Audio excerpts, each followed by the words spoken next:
Olá galera, que adora terror tanto quanto eu. Eu sou o Léo, você está no Jolehor e esse vídeo irá ser 5 histórias curtas de terror, não mais de 3 minutos cada uma. E só avisando que esses recados no início do vídeo não irá acontecer todas as vezes, só quando tiver algo realmente importante para dizer, ou seja um vídeo diferente. Então vamos logo para o vídeo.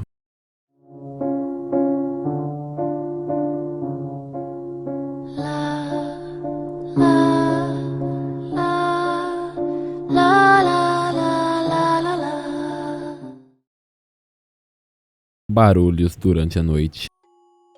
Toda noite, quando ele vai para a cama, meu garotinho pode sentir os monstros que o cercam. Eu ouso dizer que eles são reais. Eu quebrei esqueletos em seu armário. O homem debaixo da sua cama está morto. Esfaqueei aquela coisa da janela. Limpei o cutelo em minha coxa. E agora, na hora de dormir, meu garotinho pode dormir sem se preocupar com os monstros que vão entrar. E tudo o que preciso para que ele durma é vestir a pele de seu pai. Karazi. O Karazi é aparentemente um garotinho de 6 anos de idade, com os olhos negros, pele costurada no lugar da boca e garra nos dedos. Durante a noite, ele entra nas casas, alojando-se em qualquer cômodo, exceto nos quartos. Pode estar escondido debaixo do sofá, atrás da estante ou dentro de uma gaveta. O Karazi não é uma criança comum.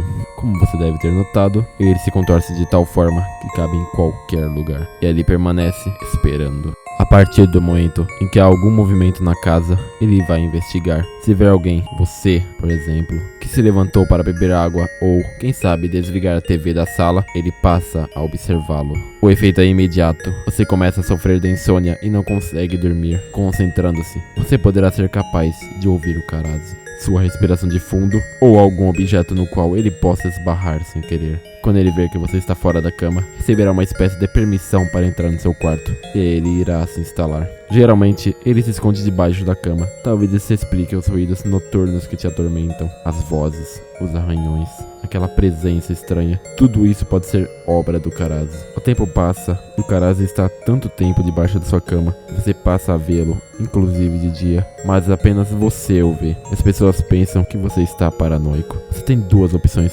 ignorá-lo ou contar tudo e ser taxado como um louco alucinado. Se ele estiver pensando em se levantar e apagar a luz, pense de novo. O simples ato de se erguer da cama já é o suficiente para autorizar o Karazi a atormentá-lo. Se por algum acaso ouvir ruídos estranhos ou sentir uma presença ou mal-estar, bem, esse texto não ajudou em nada, a não ser informá-lo.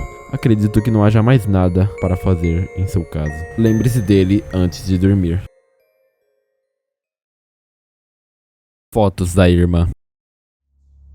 Uma jovem garota, no caminho para casa, encontrou uma enorme pilha de fotos Polaroid. Haviam 20 no total, embrulhadas com um elástico de borracha. Ela então as pegou, e enquanto caminhava, ela as folheava. A primeira era a foto de um homem branco, parecido com um fantasma, com um fundo preto. E como ele estava longe da câmera, era difícil distinguir suas feições. A garota deslizou a fotografia e olhou para a próxima. A foto era do mesmo homem, só que desta vez ele estava um pouco mais próximo. Ela folheou as fotos rapidamente, cada vez o homem da foto vinha mais perto, e seu rosto ficava cada vez mais nítido. Virando a última esquina de sua casa, a garota notou que o homem da foto parecia estar olhando para ela, mesmo que ela olhasse de outro ângulo. Aquilo era assustador, mas ela continuou folheando as fotos uma por uma. Na imagem 19, o homem estava tão próximo que seu rosto preenchia todo o papel. Sua face era horripilante. Próxima à entrada de sua garagem, foi para a última foto. Ao invés de uma imagem, havia escrito "perto demais". Dentro de casa, seu irmão ouve um grito vindo do lado de fora. Correndo, o irmão da garota foi até a porta e a abriu. Tudo o que viu foi uma pilha de fotos estendida em frente à porta, 20 no total. A primeira parecia uma versão extremamente pálida de sua irmã, mas ela estava muito distante para ter certeza. Então, ele começou a ver as outras fotos, que ficavam cada vez mais perto. Sapato vermelho. Bia havia faltado sexta-feira passada. Disse que tinha coisas para resolver e que de maneira alguma poderia deixar para outro dia. Bem, todos nós temos problemas de vez em quando, então ninguém a questionou. Na segunda-feira, Bia apareceu com lindos sapatos vermelhos. Tenho que admitir, sentia certo ciúme da garota. Sempre ganhando o que queria, não importava o quão caro fosse. Então perguntei onde ela havia comprado os sapatos. A resposta me levou a uma das sapatarias no centro da cidade, ao lado do shopping. Não era muito grande. Eu sinceramente esperava uma loja famosa e caríssima, mas era somente uma sapataria qualquer. Andei um pouco por lá até achar o sapato que estava procurando. Havia o mesmo modelo em todas as cores que você poderia imaginar, menos o vermelho. Na verdade, havia um vermelho, mas não o vermelho intenso que a Bia tinha.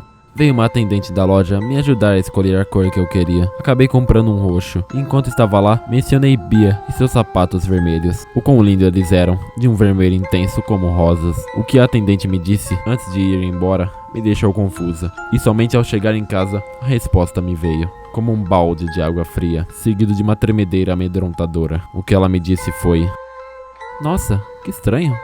Nós só tínhamos na cor branca." Coolhead. Coolhead, ou Cabeça de Vaca, é uma lenda que é considerada a mais assustadora da história. Ela é tão assustadora que você morreria de medo depois de ouvi-la. De acordo com a lenda, uma pequena história chamada Coolhead foi descoberta no Japão no século 17. A origem da história até hoje é um mistério. Existem vários relatos escritos desta época que referem a essa história, mas elas somente mencionam esse nome e a descrevem como uma lenda terrível demais para contar. Rumores afirmam que ao ouvir o conto, as pessoas que escutavam eram tomadas por um medo tão forte que tremiam violentamente por um dia inteiro, até finalmente morrerem de tanto medo. A história de Coolhead foi considerada muito perigosa e muitas cópias foram queimadas. Os poucos exemplares que sobreviveram foram cortados em seções e distribuídos em todo o país. Hoje, acredita-se que só existam fragmentos da história original. A maioria dos detalhes principais da lenda permanecem desconhecidos até hoje. As pessoas infelizes que leem a história nunca viveram tempo suficiente para repeti-la.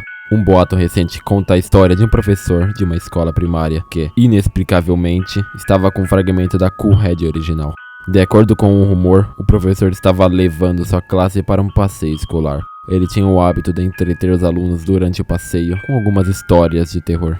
Os estudantes, que gostavam de encher o saco a viagem toda, notavelmente tornavam-se quietos quando ouviam os contos de terror do professor. Muitos deles pareciam realmente assustados. Depois de algum tempo, o professor anunciou que iria contar a eles um conto proibido chamado Coolhead, antes que ele pudesse terminar a primeira frase da história. As crianças começaram a entrar em pânico, imploraram para ele parar. Uma criança ficou pálida e tapou os ouvidos. Os outros começaram a gritar, mas o professor se recusou a parar. Dizem que os olhos dele ficaram brancos e ele prosseguiu com a história como se uma força o tivesse controlando. Quase uma hora depois, o professor recuperou seus sentidos e descobriu que o ônibus tinha caído numa vala. Todos os estudantes haviam desmaiado. Estavam com a boca espumando. O motorista do ônibus estava caído sobre o volante, suado e tremendo. Até hoje não é claro o que aconteceu a seguir, exceto que o professor nunca mais contou esta história novamente. Obrigado por assistirem, deixem o like, se inscrevam no canal e voltem para mais.